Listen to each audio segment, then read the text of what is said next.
성도 여러분, 지난주는 우리 교회가 74주년 되는 창립 기념 주일이었습니다. 그래서 제가 지난 주일날 하나님께서 원하시는 교회가 됩시다 라는 말씀을 전했습니다.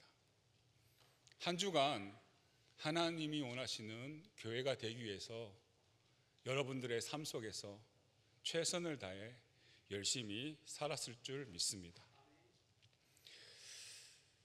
우리가 지금까지 살아오는 동안 하나님께서 우리에게 주신 은혜와 복은 이루 헤아려 말할 수가 없습니다. 물론 어려운 일도 많지만 그 가운데서도 감사할 일이 더 큰 것입니다. 성경은 보이는 것은 잠깐이요 보이지 않는 것은 영원하다고 말씀합니다. 보이는 복보다 보이지 않는 복이 더 크다는 사실을 우리 모두는 잊어서는 안 될 것입니다. 우리 모두는 하나님의 은혜에, 하나님의 축복하심에 감사하는 삶을 살아야 될 줄로 믿습니다. 오늘 우리에게 주신 본문의 말씀은 우리가 신앙생활을 할 때 어떻게 해야 되는지에 대해 말씀해 주고 있습니다. 바울은 데살로니가 교회를 향해 먼저 칭찬을 합니다. 이 데살로니가 교회는 사도 바울이 2차 전도 여행 때 세워졌습니다. 그리고 오늘 본문 성경인 데살로니가 전서는 바울이 데살로니가 교회에 보낸 편지로 신약 성경 중에 최초로 쓴 그런 성경으로 알려져 있습니다. 서기 한 50년경에 기록되었으니까 예수님께서 승천하신 뒤 약 20년 후입니다. 이 사도 바울은 평생 3번의 전도 여행을 다닙니다. 1차 전도 여행지는 오늘날 지명으로 튀르키예, 터키입니다. 성경에서는 소아시아라고 합니다. 1차 전도 여행 기간이 한 1년 정도 짧은 기간이었기 때문에 바울은 그때 세워진 소아시아 교회를 다시 방문할 계획으로 2차 전도 여행을 떠납니다. 그런데 방문길이 계속 막히고 꿈에 마게도냐 사람이 나타나서 건너와 우리를 도와달라는 환상을 보게 됩니다. 그렇게 해서 복음이 유럽으로 건너가게 된 것입니다. 하나님께서는 당시 세계 중심인 로마 제국 전체에 복음을 전할 계획이셨습니다. 그래서 바울이 유럽의 마게도냐로 가게 된 겁니다. 바울은 신라와 함께 마게도냐 지방의 첫 성인 빌립보 성에 들어가서 예수 그리스도의 복음을 전합니다. 하지만 관청에 체포되었고 매질을 당하고 감옥에 갇히는 그런 고초를 겪게 됩니다.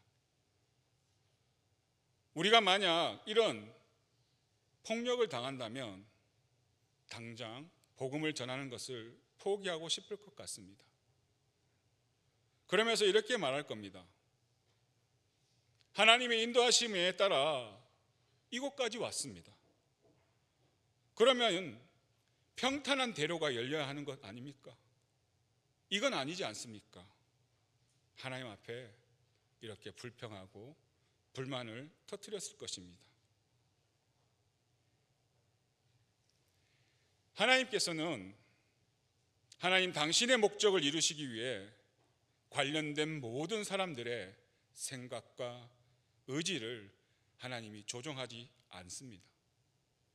이게 무슨 말인가 하면요, 하나님께서는 우리의 눈높이와 우리의 상황에 맞추어가며 하나님 뜻을 이루어 가신다는 것입니다. 여러분, 하나님 편에서 보면 우리가 기도합니다. 그럼 한 번의 기적으로 응답하시는 게 가장 간단합니다. 하나님 도와주시옵소서 기도했더니 하나님이 도와주면 되는 겁니다. 정말 간단합니다. 하지만 하나님께서는 우리의 형편을 살피시고 우리의 믿음을 보십니다. 우리가 기도하면서 일을 해 나가면 복잡한 미로에서 길이 보이듯이, 엉킨 실타래에서 실마리를 찾아내듯이 그런 절차를 따라 하나님께서 인도해 주시는 것입니다. 빌립보에서 바울, 고난 중에서도 하나님께서는 복음을 전하는 일을 인도해 주셨습니다. 빌립보에서 루디아라는 여성 사학가를 만나게 해주셨고, 또 감옥에서 간수를 만나게 하셔서 이 루디아랑 감옥 간수랑 이 두 사람을 중심으로 그곳 빌립보의 교회를 세우시게 하셨습니다. 이처럼 하나님은 우리의 형편을 아시고 우리의 상황에 맞게 인도해 주십니다. 그 후 바울과 실라는 데살로니가로 들어가 복음을 전합니다. 사도행전에 보면 바울은 데살로니가에서 3주 정도 있었다고 합니다. 거기에 있던 유대인의 회당에서 복음을 전하고 가르쳤습니다. 그런데 유대인들이 시기가 나서 불량배들을 매수해 큰 폭동을 일으킵니다. 결국 믿은 지 한 달이 안 된 데살로니가의 성도들을 두고 바울이 몸을 피해 고린도로 떠나게 됩니다. 그러니 정말 엄마가 아이를 낳아놓고 젖을 먹이지 못한 것처럼 바울이 이 데살로니가 교회에 대해서 얼마나 애틋한 마음이 가지고 있었겠습니까? 유대인들 때문에 가서 볼 수도 없습니다. 그래서 디모데를 데살로니가 교회로 보냅니다. 디모데로부터 데살로니가 교회가 굳건하다는 보고를 듣고 너무나 기뻐하며 글로 써서 보낸 편지가 바로 데살로니가 전서입니다. 오늘 우리에게 주신 본문에 앞서 3절에 바울은 디모데로부터 들은 데살로니가 성도들의 믿음을 칭찬합니다. 3절입니다. 우리 스크린을 보며 함께 읽겠습니다. 너희의 믿음의 역사와 사랑의 수고와 우리 주 예수 그리스도에 대한 소망의 인내를 우리 하나님 아버지 앞에서 끊임없이 기억함이니 아멘. 이렇게 칭찬을 한 후에 4절에 이렇게 말합니다. 하나님의 사랑하심을 받은 형제들아 너희를 택하심을 아노라. 이렇게 말합니다. 즉 데살로니가 교회가 하나님의 택하심을 받았다는 겁니다. 데살로니가 교회의 믿음의 역사와 사랑의 수고와 소망의 인내가 바로 하나님의 택하심 받은 증거라는 것입니다. 우리가 하나님의 자녀인지 아닌지 역시 이것으로, 이 증거로 우리가 알 수 있습니다. 우리 안에 믿음의 역사, 사랑의 수고, 소망의 인내가 있다면 우리는 하나님의 자녀인 것이고, 우리 안에 이것이 없다면 하나님의 자녀가 아니란 말입니다. 그런데 이런 의문이 생깁니다. 겨우 3주간 복음을 가르치고 바울이 떠났는데 어떻게 이렇게 빨리 성도들의 믿음이 확고해질 수 있었냐? 우리는 정말 수십 년을 믿었는데도 참 부끄러울 뿐입니다.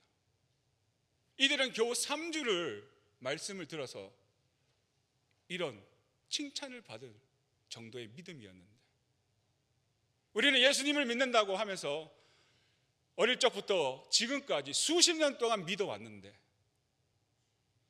이런 칭찬 한 번 못 들었다면 정말 부끄러울 따름입니다. 데살로니가 교인들은 이전에 구약 성경을 통해서 하나님을 경건히 섬기고 있었고, 그 상태에서 바울이 전한 예수님의 복음을 받아들였기 때문에, 그래서 그들의 믿음이 바로 세워지게 되었고, 마게도냐와 아가에 있는 모든 믿는 자의 본이 되었다고 칭찬을 받게 된 것입니다. 우리 대구 영락교회 성도님들 모두도 이런 칭찬을 받을 수 있기를 간절히 소망합니다. 데살로니가 교회의 교인들에게는 믿음의 역사가 있었으며 사랑의 수고가 있었으며 예수 그리스도에 대한 소망이 있었습니다. 이처럼 우리들에게도 우리 신앙생활 중에 데살로니가 교회와 같이 예수님을 따르는 믿음의 역사, 즉 하나님께서 주신 믿음으로 인해 하나님을 위해 무엇이든 충성하고 순종하는 역사가 우리 모두에게도 계속되기를 바랍니다. 그리고 성령께서 우리 안에 내주하게 되면 이기적인 우리의 본성에 남을 생각하는 진정한 이타적인 새 마음이 더해집니다. 그래서 구원받은 성도는 하나님과 형제를 위해서 수고를 합니다. 힘든 상황에 있는 성도를 위해서 기도하고 또 어떻게든 필요를 채워주려고 합니다. 즉 사랑의 수고가 있습니다. 이처럼 우리 교회에도 사랑의 수고가 넘쳐나기를 바랍니다. 그리고 성도들의 삶은, 신앙의 삶은 언제나 참고 견뎌내야 할 것이 있습니다. 데살로니가 교회는 믿음으로 인해 받은 박해와 환난이 있었으나 그들은 견뎌내었습니다. 그런데 그것을 억지로 견뎌낸 것이 아니라 강렬한 소망으로 참아낼 수 있었습니다. 바로 예수 그리스도에 대한 소망으로 견뎌낼 수 있었습니다. 우리 대구 영락교회 성도님들도 이 세상을 살아가면서 만나는 인생의 어려움, 괴로움을 예수 그리스도에 대한 소망으로 견뎌낼 수 있기를 소망합니다. 예수님께서는 내가 당하는 모든 어려움을 다 아십니다. 그래서 예수님께서는 우리에게 세상 일들로 염려하지 말라고 말씀하셨습니다. 예수님 안에서 모든 상황들을 만나는 것이기에 주님은 반드시 우리를 이기게 하실 것입니다. 이렇게 바울은 데살로니가 교회를 향해 그들을 칭찬하면서 그들에게 다시금 신앙생활에 대한 교훈의 말씀을 전합니다. 이 말씀은 오늘 우리에게도 우리의 신앙생활에 대해서 말씀하는 것입니다. 그렇다면 신앙생활 어떻게 해야 하는 것인가요? 우리는 이 질문에 대해서 항상 고민해야 하며 또 신앙생활함에 있어서 바른 결정을 할 수 있도록 언제나 성령의 도우심을 구해야 하며 성경이 가르치는 것에 순종해야 합니다. 우리가 신앙생활을 잘하기 위해서는 첫째는 잘 들어야 합니다. 여러분, 신앙생활은 잘 듣는 겁니다. 우리 8절 말씀 스크린을 보면서 함께 읽겠습니다. 주의 말씀이 너희에게로부터 마게도냐와 아가야에게만 들릴 뿐만 아니라 하나님을 향하는 너희 믿음의 소문이 각처에 퍼졌으므로 우리는 아무 말도 할 것이 없노라. 아멘. 하나님께서 말씀을 주시는데 그 말씀의 내용이 너희에게서 예수 그리스도의 복음에 들린다. 그리고 그 복음으로 인해서 믿음의 소문이 각처에서 들린다고 하였습니다. 여러분, 믿음은 들음으로부터 시작됩니다. 그렇기 때문에 잘 들어야 합니다. 이는 우리 귀로 듣는 것만을 의미하는 것이 아닙니다. 말씀을 잘 듣는다는 것은 성경을 읽을 때나 예배 시간에 선포되는 말씀이 내 귀에, 내 마음에 새겨지는 것입니다. 우리의 예배에 목회자를 통해 선포되는 말씀이 성도님들 여러분들 귀에 잘 들리시나요? 여러분, 잘 들리시나요? 네, 대답은 네 하셨습니다. 그런데 잘 들리신다고 하는데 왜 변화가 없습니까? 말씀이 내 귀에, 내 마음에 새겨진다고 하는데 왜 삶의 변화가 없습니까? 잘 들었는데 말씀의 역사가 왜 일어나지 않습니까? 성경은 말씀에 있는 내용들이 일어나는 역사가 다 기록되어 있습니다. 왜 우리 안에 그런 것들이 없습니까? 이유는 단 하나입니다. 모두가 잘 듣지 않기 때문에 그렇습니다. 말씀을 내 생각으로 받아들이기 때문에 그렇습니다. 말씀을 내 마음대로 해석하기 때문에 그렇습니다. 여러분, 신앙생활은 하나님 말씀을 잘 듣는 겁니다. 하나님 말씀을 잘 듣는다는 것은 하나님의 뜻을 잘 분별하는 것이며 하나님의 뜻을 이루기 위해서 살아가는 겁니다. 우리 모두에게 하나님의 말씀이 잘 들려지기를 간절히 원합니다. 그리고 우리 모두에게 그 들려진 말씀, 그 말씀을 각자의 삶의 현장에서 그것을 이루어가기를 소망하며 살아가는 그런 발부덩치는 그런 모습이 우리에게 있어야 될 줄로 믿습니다. 그래서 하나님의 뜻을 이루는 신앙생활을 우리 모두가 할 수 있기를 바랍니다. 더 나아가 복음이 잘 들릴 수 있도록, 믿음의 소문이 잘 들릴 수 있도록 하는 그런 신앙생활을 하는 대구 영락교회 성도님들 되기를 소망합니다. 우리가 신앙생활 잘하기 위해서는 둘째는 잘 버려야 합니다. 9절입니다. 우리 스크린을 보면서 함께 읽겠습니다. 그들이 우리에 대하여 스스로 말하기를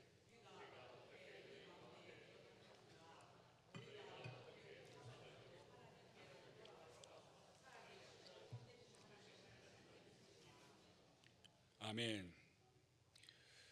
너희가 어떻게 우상을 버리고 하나님께로 돌아와서라고 말씀합니다. 그렇습니다. 신앙생활은 버리는 것입니다. 우상을 버리는 겁니다. 우상이라고 말하면 우리 눈에 보이는 것만을 말하는 것이 아닙니다. 우리 삶에서 내가 하나님보다 더 사랑하는 것, 그 모두를 말할 수 있습니다. 그 중에는 물질이, 권력이 될 수 있으며 건강, 가족, 자녀가 될 수 있습니다. 그런데 이러한 것보다 우리가 하나님보다 더 사랑하는 것이 있습니다. 이런 것들보다 하나님을 더 사랑하는 것이 우리 안에 있습니다. 바로 그것이 우리들 자신입니다. 내 자아입니다. 나를 하나님보다 더 사랑합니다. 그래서 우리는 내 자아와 내 욕구를 따라 삽니다. 내 마음대로 삽니다. 하나님보다 더 사랑하니, 내가 더 소중하니 내 뜻대로, 내 마음대로 그렇게 살아갑니다. 하나님보다 내가 더 우선인 삶을 삽니다. 그래서 우리는 내 자아를 버려야 합니다. 내 욕심을 내려놓아야 합니다. 하나님께서 아브라함을 부르실 때 당시 세상의 중심이었던 갈대아 우르, 우상 숭배의 도시였던 그 하란을 떠나라고 명령하셨습니다. 이것은 아브라함에게는 보이는 우상을 버리라는 것뿐만 아니라 아브라함 자신의 의지, 그 자아도 다 버리라는 명령인 것입니다. 우상을 버리고 하나님께서 지시하는 땅 가나안으로 가라고 하나님께서 명령하셨습니다. 이때 아브라함은 하나님 말씀에 순종하였습니다. 내 생각, 내 욕심, 내 의지, 내 자아를 다 내려놓았습니다.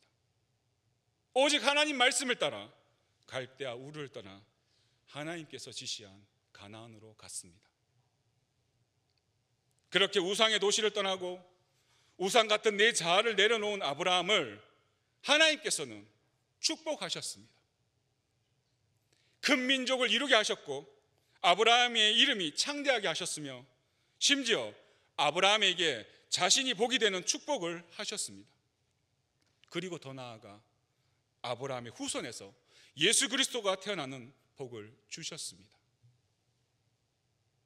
이처럼 아브라함이 하나님 말씀에 순종하여 우상을 버림으로 축복을 받았습니다. 하나님께서는 오늘 우리에게도 동일하게 말씀하십니다. 우상을 버리라고 말씀하십니다. 그러면 하나님의 복으로 채워주실 것이라고 약속하십니다. 여러분, 성경에 아나니아와 삽비라를 한번 보세요. 그들은 하나님보다 돈을 더 사랑했습니다. 그랬더니 그들이 어떻게 되었습니까? 돈이라는 우상을 버리지 못하니까 그들의 인생이 죽음으로 망했습니다. 실패했습니다. 예수님을 3년이나 따라다닌 가룟 유다도 그러했습니다. 우리 모두는 이러한 실패의 모습이 되지 않아야 합니다. 우리 모두는 우리 안에 있는 우상을 버려야 합니다. 그렇다면 우리가 왜 우상을 버려야 하는 것일까요? 오늘 주신 말씀에서는 살아계시고 참되신 하나님을 섬기는 사람이 되기 위해서 우리가 우상을 버려야 된다고 말씀하고 있습니다. 그렇습니다. 우리의 신앙생활이란 내 안에 있는 우상을 버리고 내 자아와 세상에 대한 욕망과 재물의 욕심을 버리고 오직 살아계신 하나님, 참되신 하나님만을 섬기는 것입니다. 우리 대구 영락교회 성도님들 모두 하나님만을 섬기는 참 신앙이 될 수 있기를 간절히 바랍니다. 마지막으로 우리가 신앙생활을 잘하기 위해서는 예수 그리스도에 대해 바르게 고백해야 합니다. 우리 10절입니다. 우리 스크린을 보면서 함께 읽겠습니다. 또 죽은 자들 가운데서 다시 살리신 그의 아들이 하늘로부터 강림하실 것을 너희가 어떻게 기다리는지를 말하니 이는 장래의 노하심에서 우리를 건지시는 예수시니라. 아멘. 이 말씀은 데살로니가 교회 성도들의 예수 그리스도에 대한 믿음의 고백입니다. 그들은 이렇게 말합니다. 예수 그리스도는 죽은 자 가운데서 다시 살아나셨습니다. 예수 그리스도는 하늘로부터 다시 이 땅에 강림하실 것입니다. 예수 그리스도는 심판주이십니다. 예수 그리스도는 우리를 건져주십니다 라고 자신들의 신앙을 고백한 것입니다. 이렇게 예수 그리스도에 대해 바른 고백의 삶을 살았기에 바울은 그들을 향해 칭찬을 한 겁니다. 그렇습니다. 신앙생활은 예수 그리스도에 대해 바른 고백을 하며 살아가는 삶입니다. 하나님께서 우리를 구원하시기 위해 예수님을 이 땅에 보내셨습니다. 그리고 예수님께서는 우리의 죄악을 담당하기 위해서 십자가의 길을 걸어가셨습니다. 우리 주님, 예수님은 십자가에서 못 박히시면서 몸이 찢기는 고통을 당하시고 피 흘려 죽기까지 하셨습니다. 그리고 오늘 본문의 말씀처럼 죽은 자 가운데서 다시 살아나셨습니다. 부활하셨습니다. 죽음에서 부활하신 예수님은 하늘로 올라가셨으며 다시 하늘로부터 강림하실 것입니다. 다시 오실 예수님은 심판주로 오시며 그 예수님은 심판에서 우리를 건져주실 것임을 오늘 성경은 말씀하고 있습니다. 이 예수 그리스도에 대한 바른 고백이 우리에게 있어야 합니다. 이 예수님에 대한 확신한 믿음의 고백이 있어야 합니다. 우리 모두가 이 믿음을 놓지 않고 예수 그리스도를 바르게 고백하며 살아가시기를 간절히 바라며 축복합니다. 대구 영락교회 성도 여러분, 우리 모두 하나님의 말씀을 잘 듣고 믿음의 소문이 각처에 퍼지는 성도와 교회가 되고, 우리 안에 있는 욕심, 이기심, 자아를 잘 버려서 하나님 말씀에 순종하는 성도가 되어서 예수님에 대해 바르게 알고 믿음의 주이신 예수님을 바르게 고백하는 성도로서 이 땅에서 승리하는 신앙생활을 할 수 있기를 간절히 소망하며 주님의 이름으로 축원합니다. 기도드리겠습니다.